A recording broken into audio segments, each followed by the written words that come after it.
কর্ম বা ন্যায়ের দেবতা শনিদেব অস্তমিত হচ্ছেন বা অস্ত যাচ্ছেন 16ই ফেব্রুয়ারি 2024 এবং এই অস্তমিত থাকবেন 25শে মার্চ 2024 পর্যন্ত।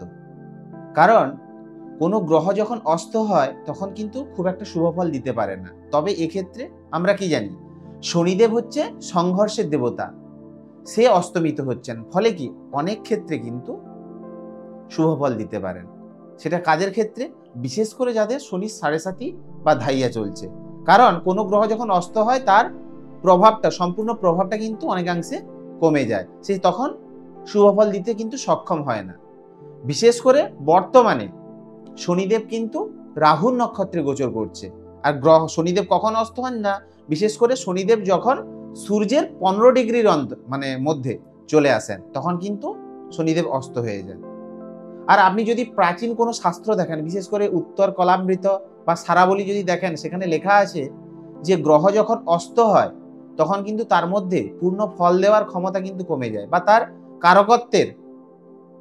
পূর্ণ কারকত্বের যে ফল সেটা কিন্তু পেতে অসুবিধা ফেস করতে হয়, বা পূর্ণ কারকত্বের ফল দিতে পারে না, বা তার সিগনিফিকেশনের কমি কিন্তু দেখা যায়। আর এক্ষেত্রে গ্রহ যখন অস্ত হয়, শনিদেব বিশেষ করে যখন অস্ত হবে, তখন কিন্তু রাজার মধ্যে কিন্তু ভয়ের সঞ্চার হয়। এটা কিন্তু প্রাচীন শাস্ত্রেই লেখা আছে। রাজার মধ্যে ভয়ের সঞ্চার, তেমনি কিন্তু জনগণের সঙ্গে সরকারের একটা ট্যাসেল বা সংঘর্ষের সৃষ্টি হয়। তেমনি কিন্তু জিনিসপত্রের দাম কিন্তু এই সময় বাড়তে থাকে, বা দ্রব্যমূল্যের বৃদ্ধি এই সময় হতে থাকে। বা বিশেষ করে ধরুন যে কোনো ধরনের মাটির তলার জিনিস, তার দাম কিন্তু বাড়তে থাকে, বৃদ্ধি পায়। কারণ কি, শনি মাটির তলার জিনিসকে কিন্তু নির্দেশ করে। আর শনি যখন অস্তমিত হয় তখন কিন্তু অনেক ক্ষেত্রে শুভফল দিতে পারে না। কারণ তার যে প্রকাশ, সেই প্রকাশে বাধা। প্রত্যেকটা গ্রহের তো একটা এনার্জি আছে, সে কিন্তু যখন সূর্যের দ্বারা সূর্যের 15 ডিগ্রির অন্তরে চলে আসে তখন কিন্তু সে পূর্ণ ফল দিতে সক্ষম হয় না। তবে আগেই যেটা বললাম, ধরুন শনি যেহেতু সংঘর্ষের দেবতা, বিশেষ করে যাদের শনি 7.5 চলছে, যাদের ধাইয়া চলছে, তাদের ক্ষেত্রে রেহাই মিলবে। কারণ কি, শনি অস্তমিত, যাদের ক্ষেত্রে কুপ্রভাব পড়ছিল সেক্ষেত্রে সেখান থেকে তারা রেহাই পাবে। তাছাড়া এটাও কিন্তু খেয়াল রাখতে হবে, বিশেষ করে শনি এবং রবি, কারণ রবির দ্বারা শনি অস্তমিত হচ্ছেন, যখন এক জায়গায় থাকে তখন অনেক জায়গায় কিন্তু সংঘর্ষের মতো বাতাবরণ তৈরি হয়। কারণ কি, শনি রবির কিন্তু ঠিকঠাক করে বনে না, দেখবেন অনেক জায়গায় সংঘর্ষ লাগতে পারে। তেমনই বিশেষ করে শনি কি কর্মের দেবতা, সে রবি হচ্ছে অথরিটি, তো অনেক জায়গায় দেখবেন শনি কি লেবারকে নির্দেশ করে। অনেক জায়গায় দেখবেন এমপ্লয়ির সঙ্গে অথরিটির মধ্যে কিন্তু ঝামেলা ক্রিয়েট হবে। কারণ কি, দুজন যখন এক জায়গায় অবস্থান করবে, তেমনই কিন্তু যেমন ধরুন পিতা পুত্রের সঙ্গে ঝামেলা এই সময় হতে পারে, বা মতের অমিল বা মতানৈক্য ঘটতে পারে। কারণ রবিকে পিতা মানা হয়, রবি পুত্র হচ্ছে শনি, এক জায়গায় যখন পিতা পুত্রের মধ্যে মতের অমিল এই সময় ক্রিয়েট হতে পারে। সেকেন্ডলি কি, শনিকে কি মানা হয়, শনি হচ্ছে লিটিগেশন বা আইন, ন্যায়াধীশ তো মানা হয় না, শনি তো লিটিগেশনের কারক গ্রহ, শনিকে ন্যায়াধীশ মানা হয়। তাই সেই ন্যায়াধীশ গ্রহ শনিদেব অস্তমিত হচ্ছেন, তাই এই সময় যে কোনো ধরনের কোর্ট কেস থেকে দূরে থাকা উচিত। কারণ আপনি এই সময় কিন্তু ন্যায়ের আশা না করাই ভালো, কারণ ন্যায়ের দেবতা সে নিজেই অস্তমিত। তাই যে কোনো ধরনের কোর্ট কেস থেকে এই সময় দূরে থাকা উচিত। আর আপনি যদি এই সময় কোর্ট কেস করেন, ধরুন যে কোনো নিরপরাধ মানুষ কোর্ট কেস করলো, সেক্ষেত্রে কিন্তু ঘুরে উল্টো শাস্তি হয়ে যেতে পারে, কারণ ন্যায় এই সময় নাও মিলতে পারে এই সময়, সেই অস্তমিত। তার লিটিগেশন থেকে দূরে থাকা উচিত। তেমনই কিন্তু কর্ম পরিবর্তনের কথা এই সময় মাথায় না আনাই উচিত। কর্মের জায়গায় কিন্তু বিশেষভাবে খেয়াল রাখা উচিত, কারণ কর্মের যে মালিক শনিদেব, সেই কিন্তু অস্তমিত। তাই এই সময় যে কোনো ধরনের জব পরিবর্তন বা কর্ম পরিবর্তন থেকে দূরে থাকা উচিত।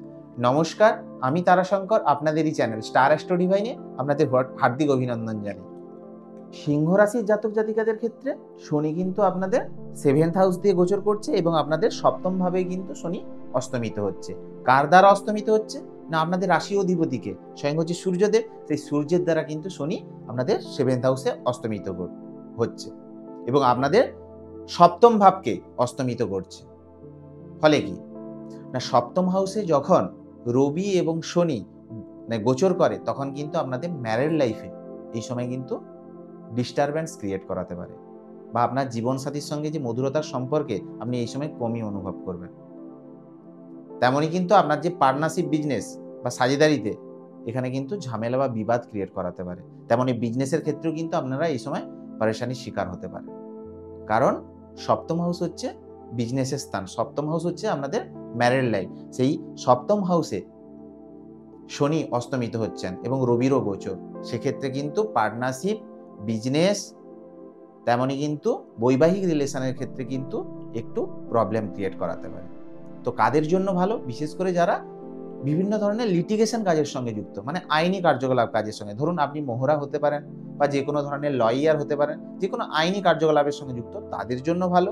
বা ধরুন যারা মেডিকেল প্রফেশনে আইনি দিকগুলো দেখেন, বিশেষ করে ধরুন মেডিকেল লয়ার, বা ধরুন মেডিকেল ইমার্জেন্সিতে যারা কাজ করেন, বা ধরুন যারা ইমার্জেন্সি রিলেটেড লিটিগেশন যেটা দেখেন মেডিকেলের, তাদের জন্য ভালো। বা যারা ধরুন বিশেষ করে ডিফেন্স রিলেটেড কাজের সঙ্গে যুক্ত, তাদের জন্য কিন্তু এই সময় ভালো। কিন্তু বাকিদের ক্ষেত্রে কিন্তু এই সময় ম্যারিড লাইফ, পার্টনারশিপ বিজনেস বা বিজনেসের ক্ষেত্রে একটু ঝামেলা বা বিবাদ কিন্তু এই সময় ক্রিয়েট হতে পারে। তো উপায় কি করবেন?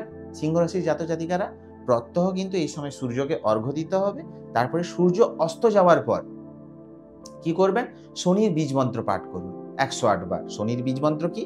ওং ঐং হ্রিং শ্রিং শনৈশ্চরায় নমঃ। এই মন্ত্র 108 বার চ্যান্ট করুন। তাছাড়া শনির গায়ত্রী মন্ত্রও কিন্তু চ্যান্ট করতে পারেন। যদি শনির গায়ত্রী মন্ত্র না করেন তাহলে শনির স্তুতি করতে পারেন। কি? নীলাঞ্জন চয়োপ্রক্ষাং রবি সুনাং মহাগ্রহং ছায়ায়া গর্ভসম্ভূতং বন্দে ভক্তা শনৈশ্চরম। এই মন্ত্র চ্যান্ট করুন, সেক্ষেত্রে কিন্তু আপনাদের ক্ষেত্রে এফেক্টিভ হবে। ভিডিওটি ভালো লাগলে অবশ্যই চ্যানেলটিকে সাবস্ক্রাইব করুন এবং পাশে থাকা অল নোটিফিকেশন অপশানে অবশ্যই ক্লিক করুন, যাতে আমি নতুন ভিডিও আপলোড করলে সবার প্রথম আপনাদের কাছে পৌঁছে যায়। সবাই ভালো থাকুন, সুস্থ থাকুন। ওম নমঃ শিবায়।